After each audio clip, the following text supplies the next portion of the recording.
As new technologies evolve and appear, new products are also launched, even if they don't serve much purpose.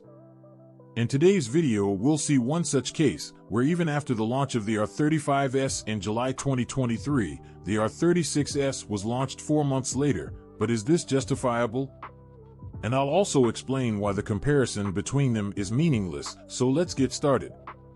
From now on, practically everything I say about the R35S will apply to the R36S, and if there are any differences, I'll point them out. A detailed video about the R36S has already been made, and I've left it on the card. The R35S is a device with an old system on a chip or SoC that integrates almost all the components, the RK3326.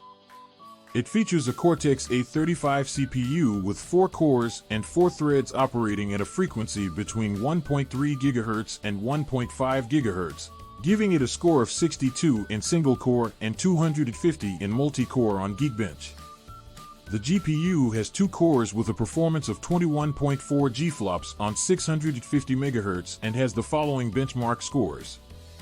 And has 1 GB of DDR3 RAM, not LPDDR4 as some say.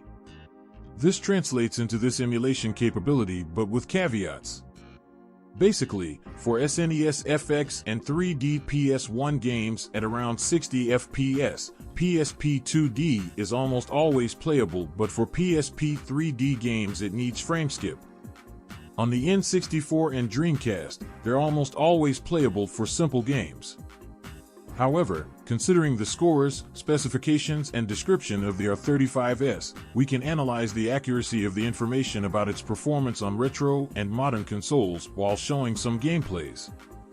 For SNES FX games, the Mali G31MP2 GPU and dual-core Cortex-A35 processor should be enough to run most SNES FX games at 60 FPS.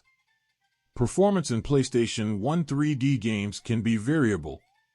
Some games may run at 60 FPS, while others may experience frame drops and slowdowns.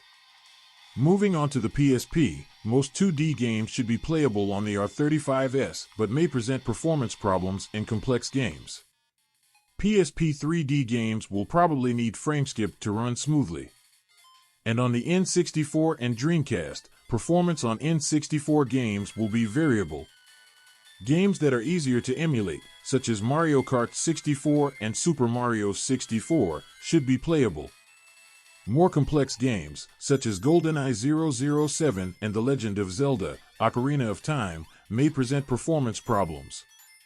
Similar to the N64, performance on Dreamcast games will be variable.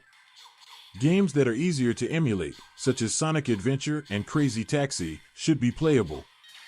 More complex games, such as Shenmue and Soul Calibur, may present performance problems. And did you notice that I barely mentioned the R36S? Well, it's more of the same, exactly the same, with perhaps a slightly more comfortable feel and softer buttons or something similar, i.e. the casing and position of the buttons. So that's it, I'm off.